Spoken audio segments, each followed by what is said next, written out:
Buenas tardes. Por favor, continuamos con el coloquio, el Congreso Internacional Juan Pablo Vizcardo y Guzmán.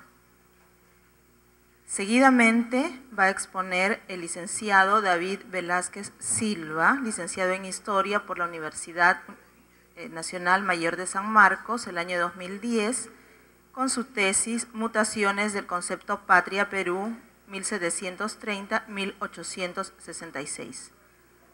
Esta vez expondrá mutaciones del concepto patria en el tardío periodo colonial y la patria de Juan Pablo Vizcardo y Guzmán, 1750-1815. Muchas gracias. Primero, buenas tardes al público asistente. Quiero agradecer a los organizadores del evento, especialmente al profesor Francisco Quirós y al profesor Teodoro Jampe. Le agradezco a ustedes también su asistencia. Y básicamente lo que va a ser mi exposición el día de hoy es una parte de la tesis que presentamos el año pasado y lo vamos a tratar de vincular un poco con las reflexiones que hace Vizcardo y las propuestas que hace Vizcardo en su carta a los españoles americanos. Algo que salió en esta exposición, sobre todo la exposición del profesor Quispe, me pareció sumamente importante, ¿no? La reflexión que hizo el profesor Luque sobre qué están pensando los actores acerca de determinadas formas de determinados argumentos o pensamientos. Y esto entra de lleno en relación acerca de los conceptos, cómo los actores históricos piensan y enuncian sus conceptos, que es un momento, el momento en donde se pronuncian estos conceptos, y un segundo momento, el momento en que el historiador o el lector posterior a la enunciación del concepto los decodifica. ¿Ya? La pregunta del profesor Luque me pareció importante porque estamos ahí como que en una nebulosa acerca si es que Vizcardo es neoscolástico, es un pensador liberal, en fin. Lo podemos ver a partir de distintos argumentos que puede presentar Vizcardo, pero nos podemos acercar incluso a un nivel menor a la argumentación misma, sino al nivel de los conceptos que utiliza. Y cómo estos conceptos incluso no son tan claros. Los mismos actores históricos utilizan conceptos de tal medida que se pueden contradecir a sí mismos. Y eso nos hace pensar que los mismos conceptos son polisémicos y justamente su polisemia los convierte en herramientas argumentales y herramientas de combate político. ¿Ya? Por ejemplo, ¿ya? Y con esto empiezo mi ponencia. Para los estudiosos de la política del siglo XIX y del siglo XX, estoy entrando de lleno a mi tema, que es la palabra patria, es un tópico permanente y reiterativo en los discursos y debates de los actores políticos. Todo quien haya leído o escuchado discursos políticos, incluso en la actualidad, encontrará alusiones a esta con abigarrada solemnidad a esta enigmática palabra, patria. En nuestros días no es raro escuchar a nuestros políticos aludir a la patria. Ciertamente esos actores la aluden como una entidad imprecisa con la que establecen una relación de pertenencia. ¿Sí? Para quienes vivimos en el inicio del siglo XXI, la alusión a este concepto nos es inteligible, es decir, comprendemos su articulación dentro de una enunciación, patria, ¿no? Y la podemos ligar de una manera un poco nebulosa a lo que nosotros podríamos llamar la idea del Perú. Sin embargo, me pregunto si somos plenamente conscientes qué es lo que significa o quiere aludir ella. Esa pregunta queda en pie para el presente, y aunque no sea necesario responderla, sí se hace ineludible para los historiadores que estudiamos el azaroso siglo XIX e incluso el siglo XVIII, y que además buscamos comprender el comportamiento de los actores históricos en sus propios términos. En las propias categorías que ellos utilizaban, que debemos comprenderlas como herramientas con las que ellos se acercaban a su realidad. Los actores políticos decimonónicos emplearon la palabra patria con mucha mayor profusión y solemnidad que nuestros contemporáneos. Solo basta leer un periódico de la época para encontrarse con múltiples alusiones a dicho concepto. Tales actores en su momento expresaban que amaban a la patria, que luchaban por la patria o que defendían su patria. Evidentemente esta palabra gozó de una fuerza movilizadora que tal vez solo es comparable con la que gozó la palabra revolución en su momento, desde la década del 50 en el Perú hasta muy entrado, hasta casi la década del 90, y que ahora, en la actualidad, goza la palabra democracia. Ahora, todo actor que se quiere poner en un lugar ventajoso en el espacio político se afirma como demócrata y que brega por la democracia. Ahora, ¿qué estamos entendiendo todos acerca de democracia? Evidentemente no nos pondríamos de acuerdo si es que, o tendríamos que hacer un gran esfuerzo para todos ponernos de acuerdo acerca de este simple concepto, democracia. Tendríamos que hacer un gran esfuerzo, llegar a puntos mínimos de consenso para llegar a un punto mínimo acerca de lo que consideremos democracia, ¿ya? Pero en el discurso, en la comunicación, nos es inteligible la palabra, lo utilizamos como moneda de cambio, sin que haya ningún tipo de sobresalto. De la misma manera sucedía con patria. Como historiadores, cuando leemos documentos y buscamos comprender las voces de los actores históricos, somos realmente capaces de recuperar lo que decían a través de sus conceptos como patria, o como hace un momento se habló de libertad de Vizcardo. Nada de eso es menos seguro. Entre ellos y nosotros existe una enorme distancia temporal que nos separa, y si bien nuestras palabras son las mismas que las suyas, libertad, democracia, patria, es sumamente difícil aventurarse a emplear nuestros conceptos como herramientas interpretativas para sus formas de pensar. Como bien recuerda Quentin Skinner, debemos tratar las palabras de los actores históricos como si fueran parte de un idioma extranjero. Así, los historiadores debemos hacer un enorme esfuerzo por comprender las palabras y las ideas que ellas encierran, considerándolas como si fueran parte de una cultura ajena a la nuestra. Pues bien, acordemos que es sumamente difícil comprender a los actores históricos con nuestras propias categorías, como liberalismo, ¿no? O sea, cuando se habla de liberal, que Vizcardo es liberal, no sé si Vizcardo mismo se puede asegurar que él fue liberal, ¿no? Él tenía ciertas herramientas a la mano para el combate político, la discusión, pero nosotros desde el presente le achacamos la categoría liberal. Eso es discutible, ¿eh? Pero muy bien. Es mi propuesta. Esta contestación fue la que motivó nuestra investigación sobre el concepto patria, sobre la distancia entre nosotros y el pasado. Teniendo en cuenta esto, nos planteamos dos preguntas. ¿Qué entendían esos actores por el concepto patria? La respuesta fue desconcertante, porque los actores no tenían una definición unívoca. Los actores la emplean con suma laxitud, con tanta generalidad e imprecisión como nosotros empleamos la palabra democracia. Algunas veces encontramos definiciones formales, sobre todo en catecismos políticos, pero constatábamos en el uso político cotidiano de los actores con definiciones o empleos del concepto a veces contradictorios en un mismo actor. Por ejemplo, había el Dean Terrazas, que escribió un catecismo, una oración en 1813, hablaba de una patria monárquica y al mismo tiempo hablaba de se refería con el nombre patria a su ciudad natal, que era Lima. Pues bien, la polisemia que gozó el concepto no solo se evidencia sincrónicamente, o sea, en el mismo momento histórico, sino que era sumamente acusada si se observaba diacrónicamente, como es lo que vamos a ver. ¿Cómo ha cambiado este concepto? Es lo que nos preguntamos al ver estos cambios diacrónicos. Las alusiones de los propios actores históricos nos sugerían la necesidad de emplear esta mirada diacrónica, pues ellos mismos se presentaban también como herederos de una larga tradición política de la que extraían experiencias en sus reflexiones y debates en sus discursos, que era una tradición que se retrotraía incluso al mundo clásico. Nos hemos propuesto, pues, en esta ponencia, presentar los cambios del concepto patria en un periodo que va desde 1750 como inicio, para poner como punto de partida un estrato semántico del concepto primigenio, y luego los cambios que se van a llevar a cabo hasta 1815.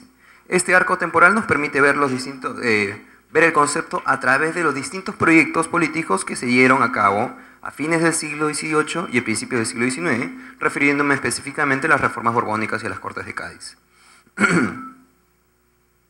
Ahora bien, en esta ponencia presentaremos, si alcanza el tiempo, 3 registros incorporados en un solo concepto, ¿ya? Un solo concepto, no una ideología, no, un concepto. que se emplearon y se superpusieron en este periodo, en el Perú, y podremos vincularlo en la manera de lo posible con el concepto patria empleado por el propio Vizcardo. Ahora bien, para abordar el estudio de un concepto tuvimos que apoyarnos en los desarrollos de Koselleck, Reinhard Koselleck, quien se especializó en el estudio de la historia de los conceptos. Según Koselleck, los conceptos políticos son receptáculos de experiencias, a veces muy lejanas en el tiempo, que permiten a los actores comprender el mundo social y político. O sea, un concepto, una palabra, es como los seres humanos, o remite a la forma como los seres humanos tratan de aprender su realidad. ¿Ya? Eso es un concepto. Al mismo tiempo, esos conceptos permiten a los actores conceptualizar realidades futuras. Es decir, nada se puede hacer, ningún proyecto humano se puede hacer siempre y cuando, por lo menos, no se llega a formalizar lo que se quiere en el futuro. Y esa formalización viene a través de un concepto. En ese sentido, los conceptos tienen una dimensión temporal. Miran al pasado porque agarran realidades pasadas y también se proyectan hacia el futuro, prefigurándolo. Una característica adicional, que es lo que decía hace un momento, es su polisemia. Los conceptos poseen un amplio espectro semántico, muchos niveles de significado. Muy bien. Ahora pasemos a lo que nos atañe. Me hubiera gustado hacer una alusión de esta tradición clásica del concepto patria, y que toda esta tradición clásica se arrastra hasta bastante entrado el siglo XIX, pero creo que con el tiempo que tenemos no nos va a alcanzar. Pero baste decir que esta tradición clásica, incorporada en el concepto patria, está vinculada al mundo de las civitas, es decir, a la ciudad romana. Patria se vincula a la comunidad romana organizada en una ciudad, ¿ya? La ciudad es el núcleo básico organizacional del mundo antiguo, y estas civitas se va a vincular con una serie de conceptos o ideas, valores, que le van a dar a los actores una identidad específica y va a otorgarle una moral cívica. Esta moral cívica va a estar articulada por el sintagma amor a la patria, que es este desprendimiento de los actores clásicos hacia su comunidad. Si nosotros leemos Aristóteles, Cicerón, nos damos cuenta que el mundo de los actores, de los sujetos del mundo clásico, está vinculado íntimamente a la vida de la comunidad. O sea, ningún ser humano se puede concebir fuera de la comunidad. Ahí están sus dioses, están sus leyes, está su gobierno. Una persona que no vive en comunidad no es libre, en el sentido antiguo de la palabra libertad, es decir, participación en la vida pública. Ahora, esta vida en la comunidad,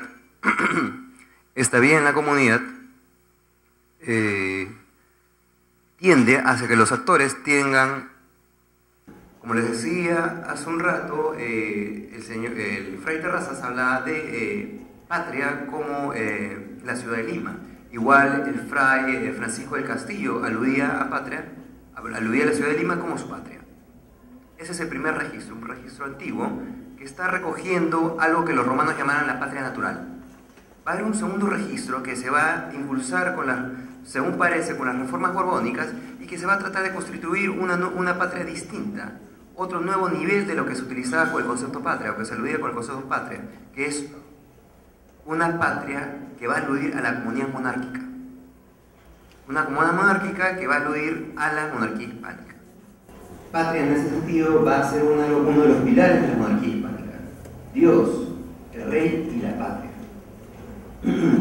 Ahora, como en el mundo antiguo se va a buscar con este concepto unificar una serie de identidades surgidas en estas ciudades coloniales, crear un concepto que aglutine las identidades, que va a ser patria. Se busca que los actores se vinculen ya no con sus ciudades específicas, sino con una entidad que está por encima, que es la monarquía.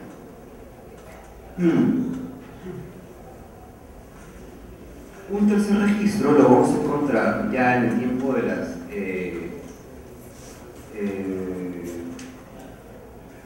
a partir de 1808, el contexto de crisis de la monarquía va a implicar un nuevo cambio semántico del concepto. Y va a ser una ruptura sumamente fuerte con los conceptos anteriores, pero no va a significar que estos significados que están dentro del concepto, es decir, la patria local, es decir, la ciudad antigua y su contraparte, la ciudad colonial, la monarquía, estas alusiones con las que se empleaba el concepto, no van a desaparecer, van a seguir segmentadas en el propio concepto. En este periodo va a aparecer una forma de concebir la patria no vinculada a una comunidad específica, como en el caso de la monarquía hispánica, sino va a ser va a aludir sí igual a esta monarquía hispánica, pero ya no va a ser como un principio abstracto, sino va a aludir a la comunidad, a la nueva comunidad que va a surgir con la Constitución de Cádiz, que es la nación española. Se va en cierta manera a traslapar, a superponer el concepto patria, una de las excepciones del concepto patria, a la nación española, o el concepto específico gaditano de la nación española. Ahora, es interesante esto porque el concepto patria ya no va a aludir a un pasado, sino va a aludir a la formación de una comunidad política en el presente, o sea, en su presente. Es una comunidad política, patria va a significar una comunidad política que no va a existir antes. La formación de esta comunidad se va a fundar a través de un pacto, que va a ser la misma Constitución. Estos postulados, estas ideas alrededor del concepto van a ser recogidos en distintos periódicos de la época y van a ser empleados para luchar contra las autoridades virreinales locales y para llevar a cabo reformas liberales que lleven hasta lo máximo posible las libertades vinculadas con el proyecto liberal gaditano. Y eso es todo el tiempo que me queda, entonces creo que termino aquí.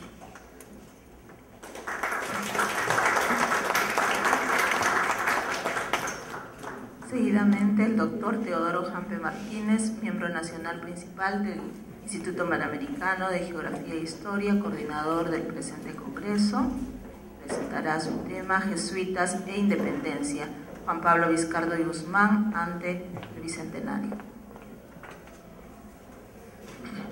Muchas gracias. Ante todo me disculpo con los colegas de la mesa porque he estado por varios minutos ausente, pero ustedes comprenderán que a veces no es fácil conjugar las obligaciones académicas con las obligaciones administrativas que me toca desempeñar en este congreso. Pero aquí estoy, feliz de ver que está felizmente en buena marcha ese proyecto, el cual nos animó el doctor Mario Velarde Ceballos hace ya varios meses, también la generosa colaboración y cooperación intensa del doctor Francisco Quirós, para juntarnos un grupo de personas interesadas, más o menos mayores en edad, en fin, pero interesadas en la época de la independencia y en la trascendencia de la figura y la obra de Juan Pablo Vizcardo y Guzmán. El título podría sugerir que voy a centrar el énfasis de mi ponencia en la intervención en general de quienes fueron de una u otra manera integrantes de la Compañía de Jesús y que, siendo expulsos de los territorios españoles, tuvieron alguna incidencia en las guerras o el proyecto emancipador de América Española. Es un proyecto demasiado ambicioso que seguramente no podría abordar en el poco tiempo del cual dispongo. De manera que quisiera reemprender en esta ponencia algunas notas de mi propia investigación en torno a Juan Pablo Vizcardo y Guzmán, sobre todo la parte más interesante de su vida, si ustedes me lo permiten, mi concepto, que son los últimos años de vida que él pasó en la brumosa ciudad de Londres en la última década del siglo XVIII. Y ahora un momento fuera del aula y vi que Lima, el día de hoy, se parecía mucho a Londres en febrero de 1798, una ciudad gris, brumosa, fría y húmeda, que fue seguramente el clima que le tocó vivir a Vizcardo cuando falleció en esa fecha en la capital británica. Digo, para nadie es un secreto que la mayoría de las naciones hispanoamericanas se hayan celebrando por estos años el bicentenario de sus respectivas gestas de independencia política de España. Como es bien sabido, la invasión napoleónica a la península y la formación de las juntas de gobierno que se erigieron teóricamente en nombre del rey ausente, Fernando VII, vinieron a constituir las primeras expresiones autonómicas y separatistas de los grupos dirigentes criollos. Se ha dicho repetidamente que el virreinato del Perú habría quedado al margen de esta fundamental dinámica histórica, porque su situación de cabeza de los reinos indianos habría encendido el celo represor del virrey don José Fernando de Abascal, impidiendo la gestación de juntas de gobierno en nuestro territorio. ¿Quiere esto decir que el Perú no tuvo una activa participación en el proceso de la independencia hispanoamericana y que estaría acertado entonces el inveterado mito de la independencia concedida? Para refutar tan evidente paralogismo, bastará con atender a la trascendencia y amplitud de la obra intelectual de don Juan Pablo Vizcardo de Guzmán, el gran precursor criollo oriundo de Pampacolca, una comunidad andina situada majestuosamente a las faldas del Nevado Coropuna. Y hoy estamos reunidos en la Facultad de Ciencias Sociales de la Universidad Nacional Mayor de San Marcos, donde la Fundación Pilar de Ceballos ha erigido un monumento en su memoria para evocar al prócer precisamente en el contexto del bicentenario de nuestra emancipación.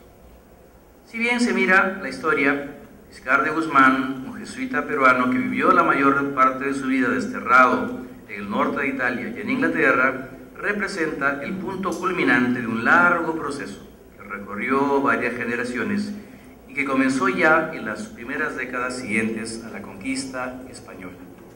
Este proceso se agudizó en los Andes durante la segunda mitad del siglo XVIII, con el estallido de las mayores rebeliones indígenas, y fue seguido por diversas manifestaciones conspirativas en las sociedades urbanas. Honrando y recordando la figura del ideólogo nativo de Pampacolca, hacemos verdadera justicia al esfuerzo de nuestros antepasados y compatriotas, participantes de pleno derecho, más aún, impulsores, modelos y conductores de la lucha por la independencia hispanoamericana. Punto 1. Vizcardo en Londres o los albores de la emancipación. Fue a mediados de marzo de 1791 cuando el antiguo novicio jesuita Vizcardo entró por segunda vez a Londres. Venía hasta aquí gozando de la protección del Foreign Office, su Ministerio de Asuntos Exteriores británico, que apoyaba sus repetidas iniciativas para organizar una campaña militar en favor de la independencia de las colonias españolas de América y particularmente del virreinato del Perú. Gracias al trabajo de exhumación documental realizado por el profesor Merle Simmons, que nos dejó lamentablemente hace algunos años, conocemos en detalle las negociaciones que entabló Mr. Sandersberg, un emisario especial de Londres en el norte de Italia, para conseguir los servicios de nuestro personaje como ideólogo y agente de la corte británica. Vizcardo de Guzmán, quien había estado refugiado por más de 20 años en las regiones costeras de Liguria y la Toscana, se avino a utilizar en Londres el seudónimo de Paolo Rossi, no confundirlo con el futbolista italiano, el mismo que había empleado durante su primera estancia en esta ciudad de Londres de 1782 a 1784. Hallándose pues ansioso por lograr la emancipación política de su patria, debió resignarse a vivir un ambiente de clandestinidad, en angustiosa soledad y en relativa miseria. Por efecto de un contrato oficial arreglado con la intervención de Lord Hervey, embajador de Jorge III, rey de Inglaterra en la corte de Florencia, le tocaría recibir una subvención vitalicia hasta su muerte de 400 libras esterlinas al año. Para entonces, Vizcardo parecía haber perdido casi toda esperanza de acceder a mayores rentas luego de repetidas y desoladas maniobras burocráticas que le demostraron la imposibilidad de cobrar la herencia que le correspondía de un tío suyo, don Silvestre Vizcardo y Guzmán, sacerdote en Pampa. En virtud de tales antecedentes, no sorprenderá que los documentos exhiban al refugiado habitando una serie de viviendas alquiladas en diversos barrios londinenses como Soho, Holborn, Mayfair, Hammersmith, Kensington, Lambeth y Marylebone.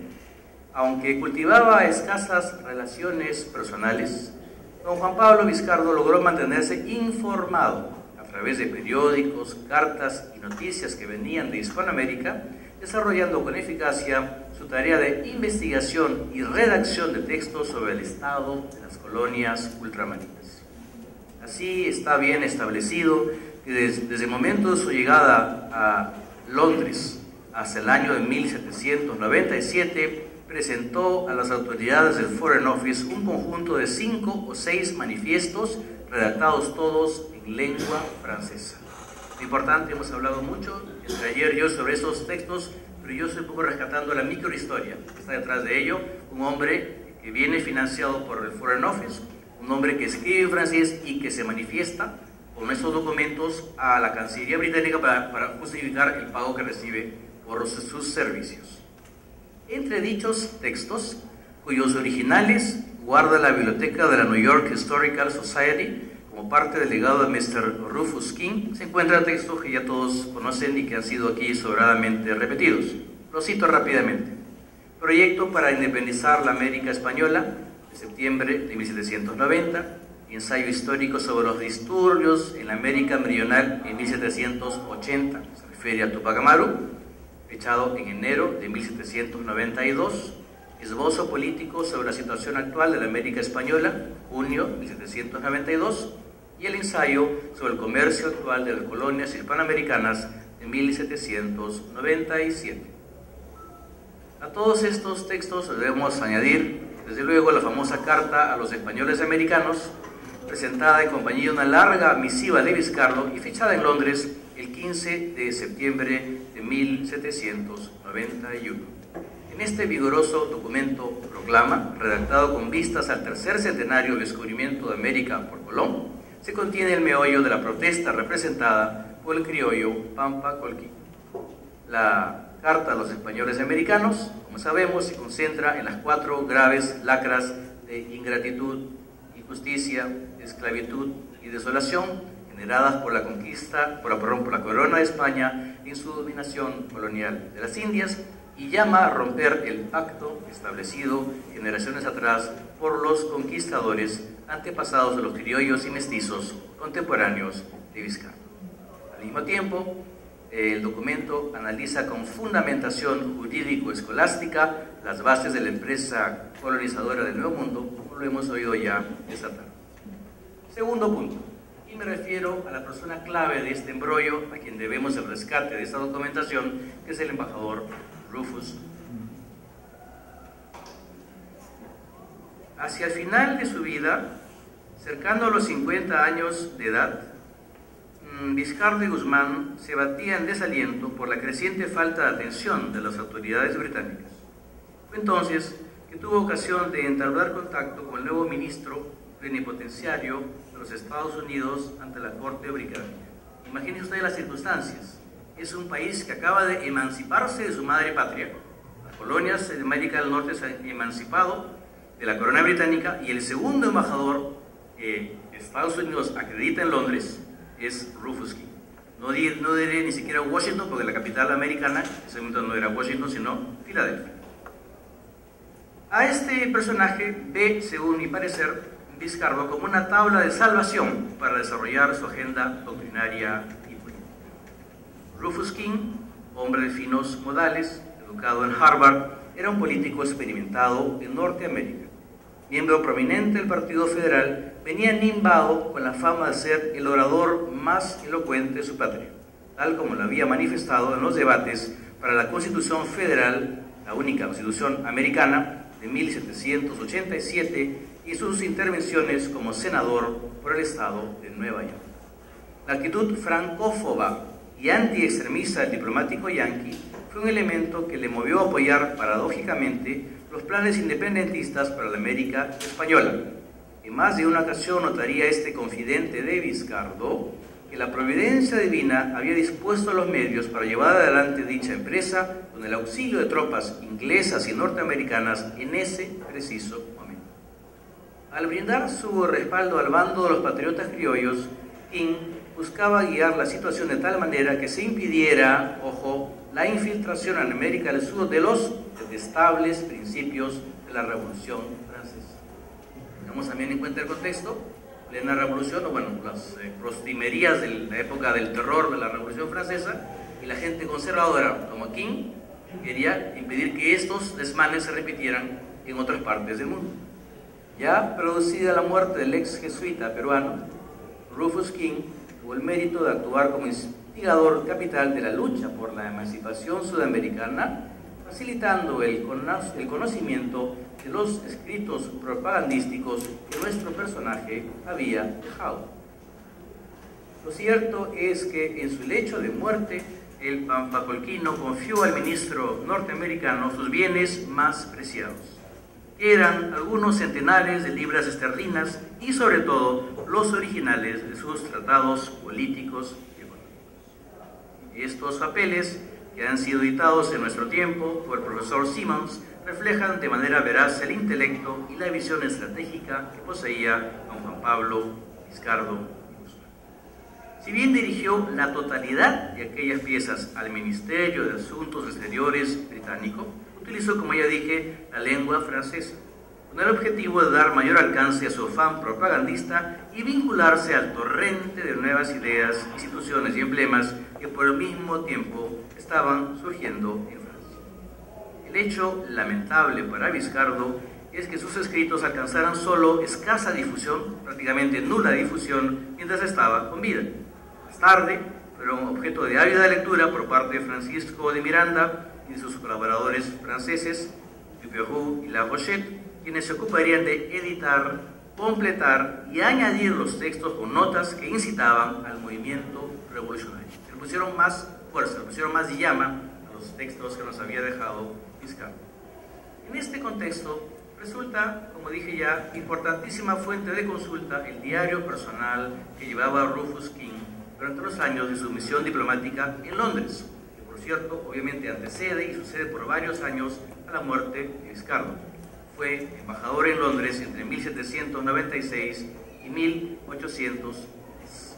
En este diario se encuentran opiniones y noticias de primera mano sobre la labor agitadora de los precursores de la emancipación hispanoamericana. Gracias a este diario hemos podido rescatar una serie de novedades en torno a los últimos años de vida de Vizcardo, que hasta hace poco se mantenían bastante nebulosos. Y es en esta fuente que se consigna que el sábado 10 de febrero de 1798 falleció a las 7 de la noche nuestro personaje en la modesta habitación donde vivía, en la casa de una señora Figueres. Las desesperadas condiciones materiales que sufría Vizcardo se habían agudizado desde noviembre de 1795, cuando perdió su puesto de subsecretario de Estado que le brindaba amparo en el Foreign Office Sir James Blunt Burgess. Por el testimonio detallado de Rufus King, se sabe que el prócer pampacolquino pensó eventualmente abandonar Inglaterra y dejar la protección que recibía en la corte de Jorge III para embarcarse hacia Filadelfia, en un desesperado intento por dar realización a sus proyectos independentistas para el Nuevo Mundo. En tales circunstancias, la intervención de King resultó absolutamente decisiva. No solo tranquilizó los ánimos del ex jesuita, diciéndole que su vida estaba mejor garantizada en Inglaterra, sino que también le disuadió de la idea de viajar a Norteamérica. Restablecido en cierta manera el espíritu del precursor, todavía halló fuerzas para componer en 1797 lo que sería su última obra conocida, llamada Exhortación dirigida a todos los pueblos libres o quien quieren serlo, y puso a la cabeza su largo ensayo sobre el comercio ultramarino. Este es el último texto que conocemos. Tercera y penúltima parte de mi ponencia. Ahora me voy a referir a la relación entre Vizcardo y Miranda, Miranda el caraqueño, que era coetáneo suyo y que habitaba por los mismos meses en Londres, aunque aparentemente el Foreign Office tuvo mucho reparo de mantenerlos separados. No se conocieron aparentemente en persona.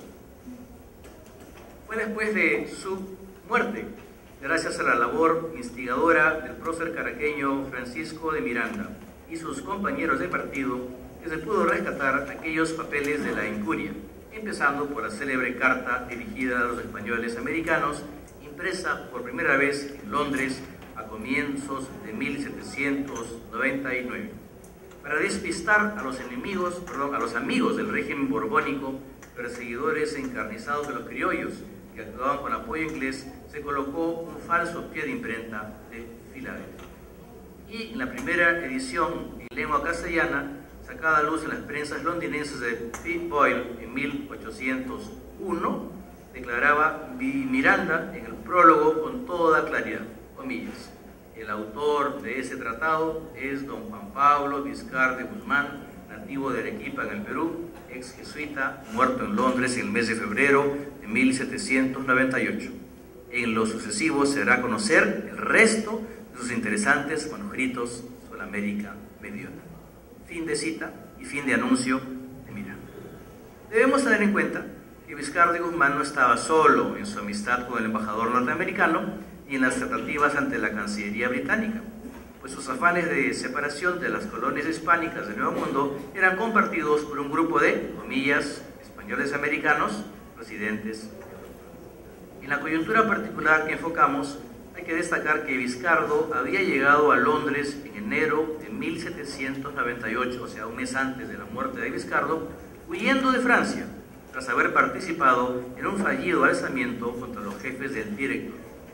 El ministro de Estados Unidos lo recibió de manera cortés y atenta, solicitando información detallada acerca de sus planes, pero no se comprometió a dar ninguna respuesta hasta no consultar con el presidente de su nación, el presidente americano, John Adams. Lo aparente es que Vizcardo y Miranda, mantenidos a relativa distancia por el gobierno de William Pitt, nunca se vieron en persona. Pero sus planes para alcanzar la emancipación de la gran patria americana eran en buena medida coincidentes. ¿Cuáles eran esos proyectos? Tenemos la respuesta en el propio diario del embajador Rufus King, que reporta sus entrevistas con Vizcardo, con Miranda y con los dirigentes gubernativos de Londres. El prócer venezolano, Miranda, solicitaba de Gran Bretaña una fuerza militar de 2.000 jinetes y 8.000 hombres de a pie, junto con una escuadra naval que debería partir al Océano Pacífico y, interesante, aparecer en la costa del Perú. También requería el apoyo complementario de los Estados Unidos, los cuales podrían contribuir con 5.000 soldados, añadiendo un buen grupo de los oficiales que habían participado en la Guerra de la Independencia. Ya soñaba Vizcardo con el esquema de gobierno que correspondería a la América emancipada, donde ubicaba el río Mississippi como frontera natural entre los Estados Unidos del Norte y los Estados Unidos del Sur. Para estos últimos, que englobarían pues del sur del Mississippi hasta la Tierra del Fuego, había diseñado una monarquía parlamentaria, según el modelo británico, con una Cámara de Nobles y una Cámara de Comunes. A la cabeza de esa monarquía debía estar un descendiente del linaje de los incas, y dice, en una cita que recoge Rufus King: les haré justicia en tanto sea practicable y los llamaré al trono de sus ancestros. No estaba, por cierto, solo Miranda en esta iniciativa de llamar a una América independizada, a un monarca de la dinastía de los incas. Luego se repetirá, por supuesto, como todos sabemos, entre otras, en la propuesta de Belgrano en el Congreso de Tucumán en 1816.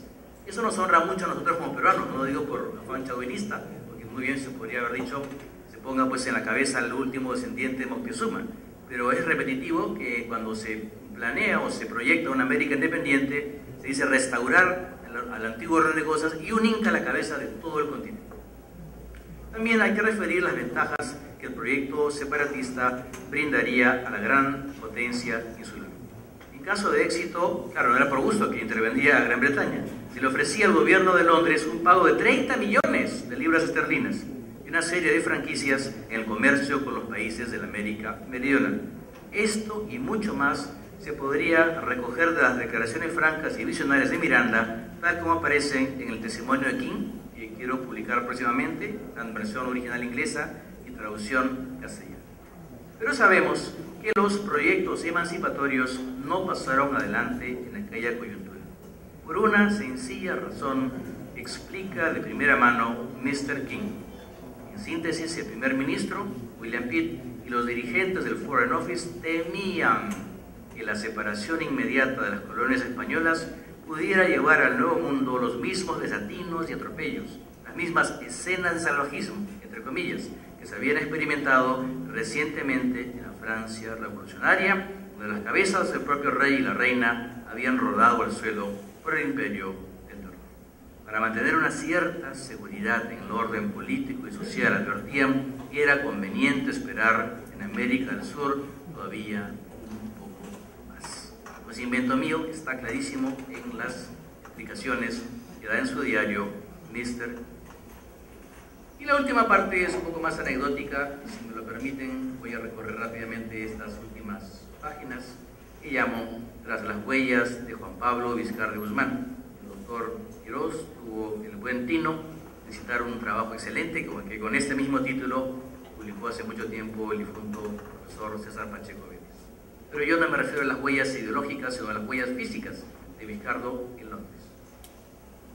La esquina de Marylebone Road con Baker Street, a solo 2 cuadras del Planetario y el famoso Museo de Cera de Madame Tussauds, uno de los lugares más comerciales y elegantes de la capital británica, es el sitio aproximado donde hace 2 siglos falleciera don Juan Pablo Vizcardo Guzmán.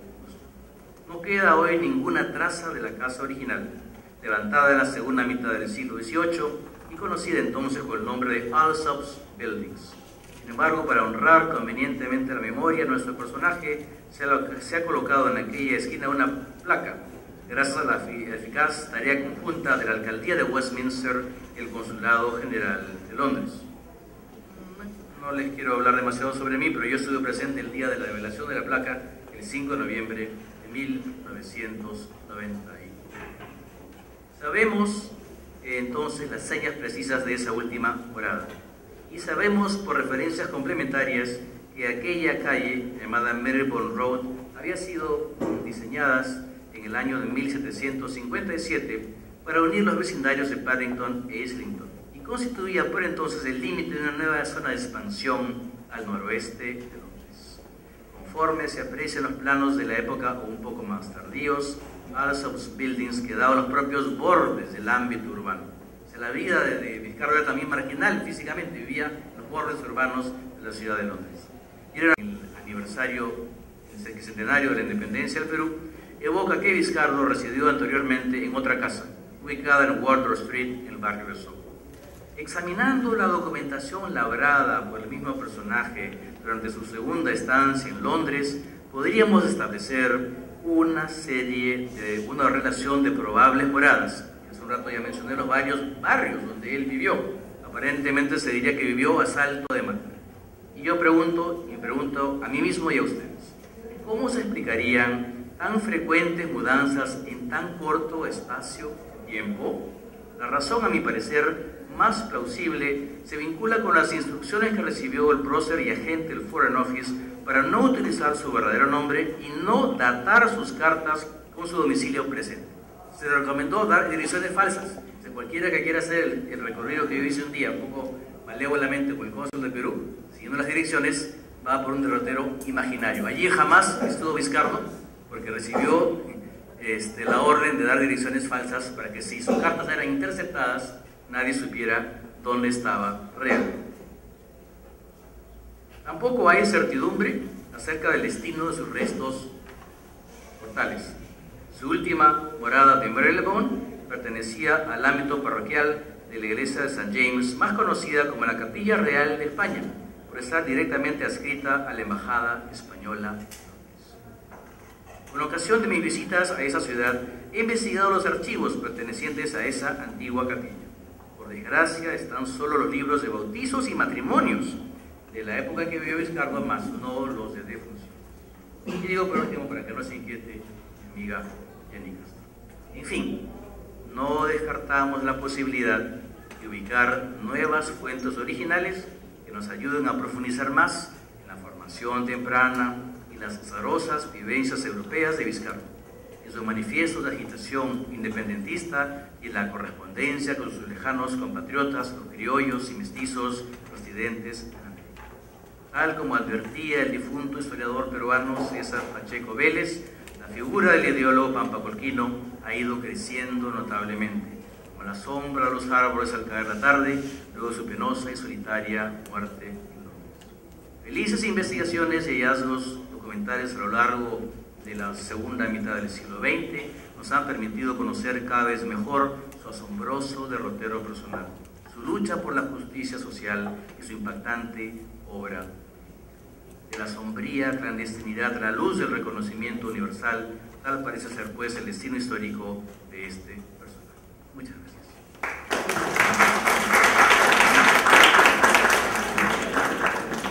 Procedemos a un conjunto de preguntas en bloque y sus respuestas en bloque respectivamente.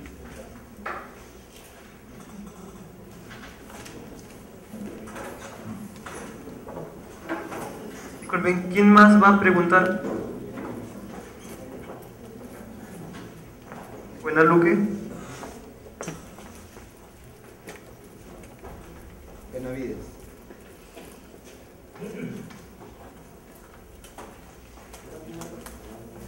¿Nadie más va a preguntar?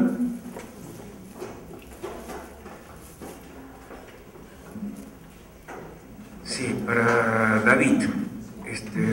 Realmente interesante las dos ponencias. Ahora, a David le pregunto sobre la idea de patria realmente en Vizcardo, que en realidad no has tenido mucho tiempo para hablar de esto.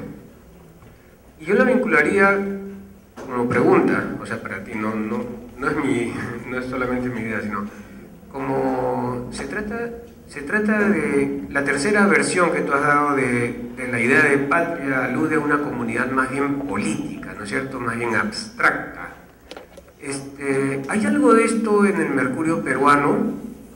Porque recordemos que todos estos periódicos, todas estas sociedades llamadas económicas del siglo XVIII son de ciudades. El Mercurio peruano está fundado más bien siguiendo a la sociedad vascongada. Pero digamos, a pesar de que, por ejemplo, en Guatemala, en México y en otros se aluda a la ciudad, el Mercurio nuestro es peruano, no es Mercurio limensis, inclusive no se acepta cambiarle el nombre como se propuso en un momento. ¿Bebe Vizcardo en el Mercurio peruano para tener esa idea de patria o es mucho más americanista, digamos?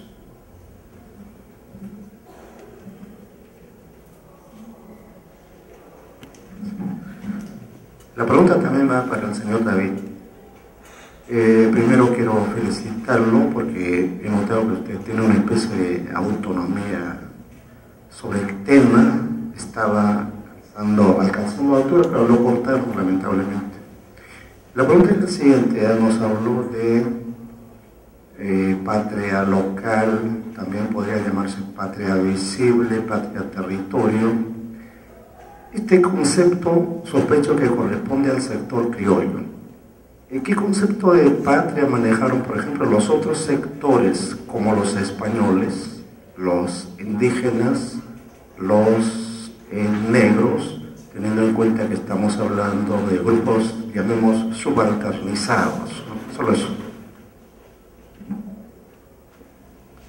Gracias. Bueno, un saludo y contento de estar, aunque sea por pocas conferencias, por las actividades de mi facultad. Yo soy de Economía.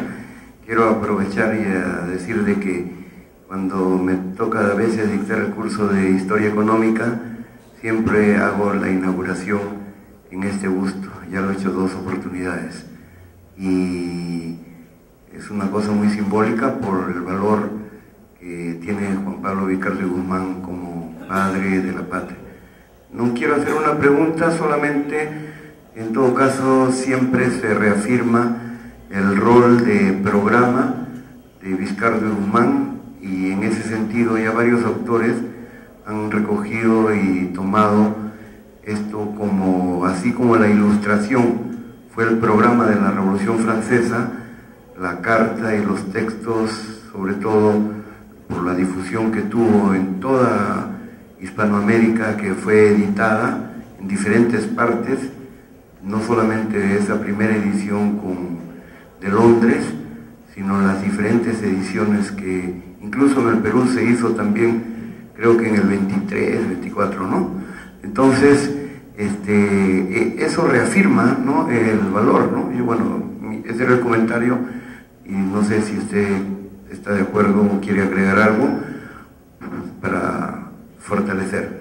Y mi pregunta, señor David, es en relación a el concepto de república en la colonia, ¿no? Por cuanto se habla de República de Indios, y si esta República de Indios está en relación a lo que hizo nuestro distinguido historiador Hampe, cuando habla de la posibilidad de poner a un descendiente inca en el reino, que eso se intentó incluso en el Perú, lo intentó San Martín, claro que ya no había el inca. Posteriormente lo intentaron en Argentina, y parece que ya era muy anciano el descendiente para poder dar una casta de reyes, ¿no? Entonces, o de nobles. Entonces, si el concepto de república está relacionado con el concepto de patria en el sentido de propiedad. ¿Y esto por qué? Porque al menos yo siempre insisto en que la situación del indígena fue peor en la república que en la colonia, ¿no? Gracias. Para felicitar al doctor Ampe por su exposición y su trabajo de seguimiento de los últimos días de Vizcardo y Guzmán, y aprovechar de preguntarle, ¿verdad? Vizcardo y Guzmán tenía a su hermano Joseph Anselmo. ¿Cómo fueron también los últimos días de Joseph Anselmo, que también fue un precursor de la independencia americana, si algo ha logrado investigar sobre el particular? Gracias. Bueno, yo no trato de encontrar una idea de patria en mi caso, sino lo que busco y lo que estoy encontrando es el concepto, cómo lo emplea Vizcardo. O sea, Vizcardo aplica un concepto y lo aplica a una entidad específica, que es América. No lo aplica ni al Perú ni a una ciudad natal. Incluso en su esbozo político sobre la situación actual de América, él en ningún momento cuando habla del Perú habla de patria. Él no se refiere a patria cuando habla o no utiliza la palabra patria para referirse al Perú. Habla de país, y patria tiene un sentido más fuerte, más político acerca de, y como, bueno, quisiera haber tenido la oportunidad de explicarlo, tiene una serie de componentes que una persona del siglo XVIII, del siglo XIX, al escuchar la palabra patria, se le venían a la cabeza todas estas imágenes y conceptos, imágenes y valores que están encerrados en el propio concepto. Ahora, sobre el mercurio peruano y si Vizcardo tiene alguna relación con el mercurio, creo que ya dijeron, el profesor Hampe dijo que sería sumamente complicado encontrar una relación directa con raíces intelectuales y que no se sabe acerca de la biblioteca, pero me parece que como que hay una cierta separación, ¿no?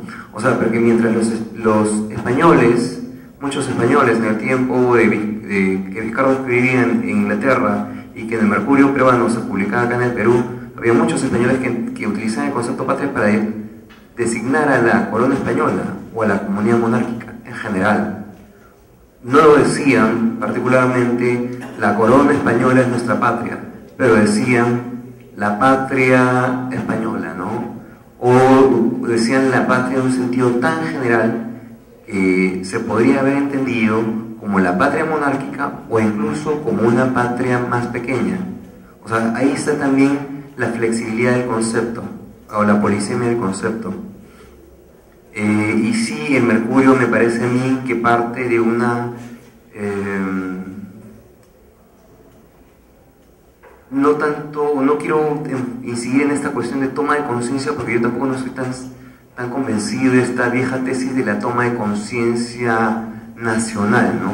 Pero sí, como dice Jean-Pierre Clement, hay una mayor, no solo preocupación, sino se están desarrollando contornos acerca de lo que es el Perú, ¿no? No estoy hablando de una conciencia nacional, ¿no? Pero sí hay una mayor visibilidad acerca de que se puede que existe una entidad que es el virreinato peruano, ¿no?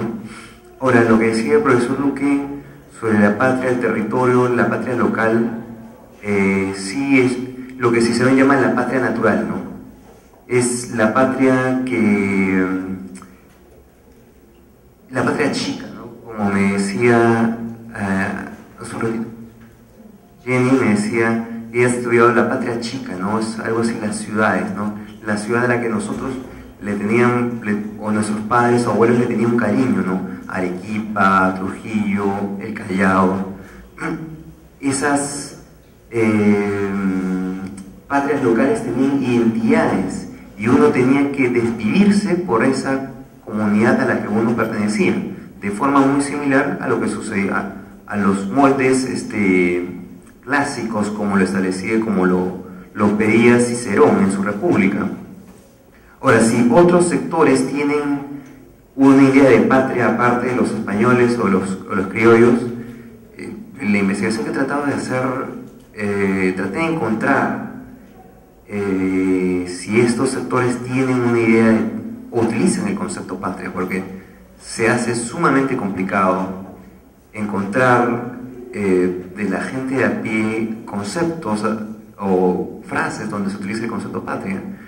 Hay sí nobles indígenas que utilizan el concepto por lo menos he visto desde mediados del siglo XVIII, y lo utilizan en el mismo sentido que los criollos, ¿no? Tenían una misma formación, ¿no? Conventual o profesional. Y para terminar, para el profesor Benavides, sobre el concepto de república en la colonia, sí, al igual que patria remite a la civitas romana, república es la organización de las civitas, o sea, la comunidad organizada, la cosa pública, exacto, república, ¿no? Es más, cuando los libros de cabildos coloniales hablan de que los cabildantes se sentaban a discutir, decían se había organizado en república. Hay una serie de documentos desde el siglo XVI, desde los libros de cabildo de Cusco, se ha instalado la república. Estas ciudades se habían organizado como repúblicas, ¿no? Bueno, no estoy diciendo que sea el mismo objeto, pero sí hay una tradición y hay un arrastre del concepto, ¿sí? Ahora, sobre la república de indios y españoles, me parece a mí, y eso habría que verlo en las investigaciones del profesor Mati Corena, es que se entiende también como una comunidad política, pero que el rey está por encima de estas comunidades políticas, ¿ya? Son comunidades políticas separadas por la condición de cristianos o no cristianos, ¿no? O de sociedad avasallada y sociedad vencedora, y que establecen cada uno por su parte una relación directa con el rey, que corren de paralelo. Y dentro de esta república, o sea, de esta comunidad amplia, hay repúblicas más pequeñas, que son los pueblos de indios. Los pueblos de indios, como también expresión de los cabildos castellanos, estaban organizados en repúblicas con su propio gobierno, que era el cabildo. Más fuerte no puedo hablar porque el micro no me ayuda, pero creo que está bien para todos. Luego te lo cuento en petit comité. El embajador no vaya bien, pero bueno. El tema del mercurio peruano es un tema que se puede seguir, ¿no? Porque tengan ustedes en cuenta que coincide prácticamente año por año con la época que yo he tratado de escribir ante ustedes, en la cual se dio la segunda estadía de Vizcardo en Londres. El mercurio peruano se está publicando día por día en Lima, mientras él está viviendo en Londres azarosamente, a salto de mata, con un seudónimo, etc. y el Mercurio se publica entre 1790 y 1795.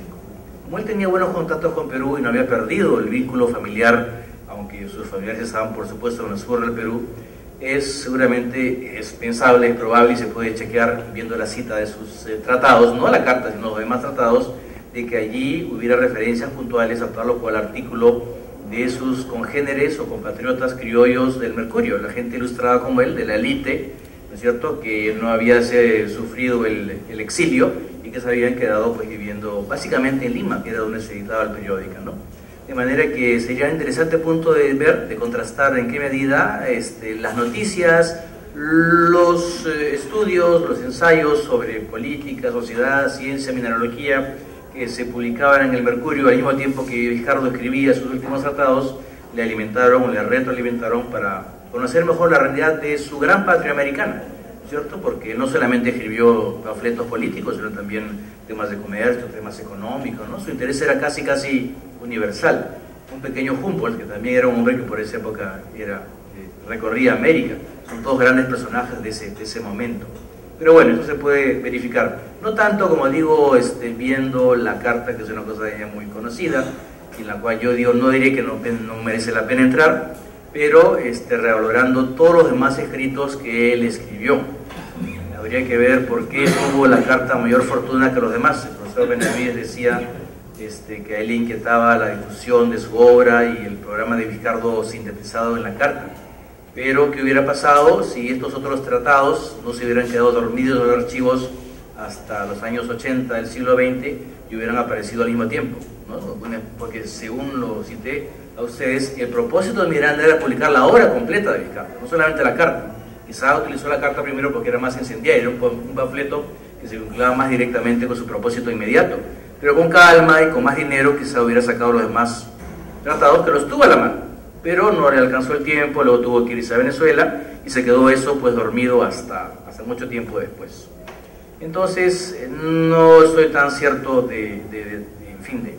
respecto al impacto de Mercurio, pero es perfectamente plausible de que aunque inclusive él no se hubiera dado el trabajo o la necesidad de citarlo puntualmente al pie de página de uno de esos tratados, le hubieran llegado ejemplares sueltos para la colección completa del Mercurio hasta Londres.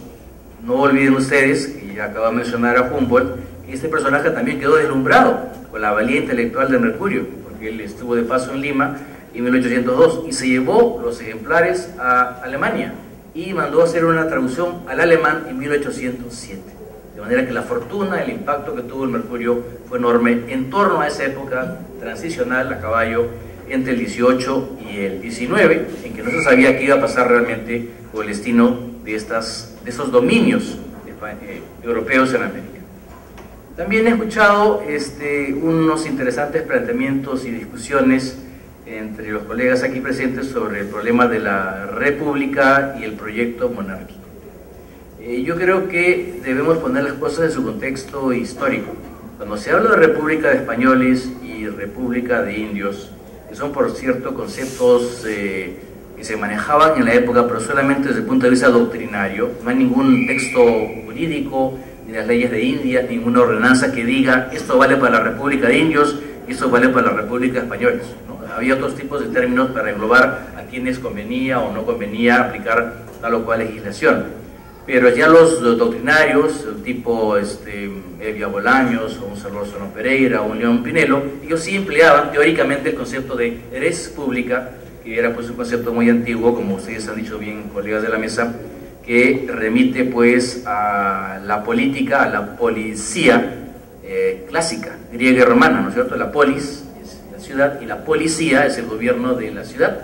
Nosotros en Lima digamos baja policía, que vienen del extranjero, al gobierno más menudo de la ciudad, la limpieza, los parques, la basura, en fin, eso es parte de la policía, pero la alta policía la hacen los políticos de cuello y corbata, la baja policía la hacen otros que también contribuyen al mejoramiento de la policía. Entonces, hablar de república de indios y república de españoles tiene un concepto muy distinto que el concepto de república como sistema de gobierno democrático, representativo, popular, que se va a inserar recién desde el siglo XVIII a la luz de las innovaciones de la Ilustración. Y tengan ustedes en cuenta que todo esto va a caballo, es realmente atropellado. Una gran novedad en esa época, que el primer país que realmente abraza este sistema de gobierno y con éxito es el de los Estados Unidos de América, que recibieron su primera constitución en el año 87, como he citado una parte de mi trabajo, y que era una cosa tan extraordinaria, tan novedosa, tan revolucionaria en verdadero sentido de la palabra, que mucha gente se iba hasta Filadelfia para ver cómo funcionaba esa cosa nueva, porque nadie había conocido en Europa, en el viejo mundo, una cosa que funcionara así, donde hubiera delegados, diputados, que se reunieran en el Parlamento, que se dieran leyes, etcétera, que pasaran por encima de un rey que tuviera la cabeza del Estado. Fuera un rey absoluto o un rey limitado, como se decía entonces, como fue el rey inglés desde la Carta Magna y sobre todo desde la Revolución de Cromwell. Pero era una gran novedad. Yo me pregunto si no es dable pensar que de una u otra manera el propio Rufus King, que traía ese mensaje nuevo, porque era un político de la joven patria americana, influyó también en los conceptos que nos ha dejado Vizcardo. Ellos dialogaron, tuvieron mucho tiempo para dialogar, y a lo mejor también hay una influencia ahí muy cercana entre ese político americano y Vizcardo, y el legado que nos ha dejado, que a lo mejor todavía no contemplamos suficientemente. El doctor Abarca me pone en aprieto porque me pregunta sobre José Anselmo Vizcardo Guzmán, que es el hermano mayor de don Juan Pablo, que siguió su mismo destino, ¿no? O sea, le antecedió poco antes en llegar al Cusco y hacerse novicio jesuita, y también le siguió lamentablemente en el destino de ser desterrado del Perú y pasar a Europa y afincarse en Italia. Casi le diría que usted debería correr esa pregunta al doctor Patricio Enríquez, que va a estar mañana entre nosotros, porque él, tengo entendido, está realizando una minuciosa investigación de la trayectoria de los hermanos Vizcardo. Yo me he fijado sobre todo en Juan Pablo, porque nos ha dejado pues un conjunto de escritos tangibles, ¿no?, que se pueden estudiar. De José Anselmo hace muy poco, y no tengo certeza de que hubiera dejado gran cantidad de cartas o textos de tipo doctrinario. Pero cree el doctor Patricio Enríquez que no le fue tan mal a José Anselmo en Italia. Yo he olvidado ahora el nombre de la familia, de su esposa, pero dice que hizo un gran matrimonio, un matrimonio de alto crecimiento social, que le permitió ganar la protección y el amparo del Gran Duque de Toscana. Ellos vivían pues cerca de Florencia, de manera que sería una pista interesante a seguir si la pasaron bien o mal los hermanos Vizcardo en el norte de Italia, no tanto por los méritos propios, sino por el matrimonio de José Anselmo Vizcardo y Guzmán. En fin, hay muchas cosas más, todo eso es muy rico. Alguien por ahí también habló de la situación del indígena en el Perú, y creo que fue el profesor Benavides, y dijo algo que, bueno, a mí me llama la atención, porque también se podría leer de otra manera. Dijo que a los indígenas les fue peor en la República que en el Virreinato, pero también se podría decir que le fue peor en el Virreinato que en el Incario, ¿no es cierto? Entonces, es una situación de caída continua, y habría que verlo realmente en qué momentos y con qué condiciones. Pero en fin, son muchos elementos interesantes que nos dan pie a todos para reflexionar sobre estos temas. Yo les agradezco el interés, en general la participación, y en fin, lo que no he podido responder, como digo, lo voy a tratar de contrastar con colegas que a lo mejor saben más que yo sobre puntos puntuales en torno a Juan Pablo Vizcardo Guzmán, su familia.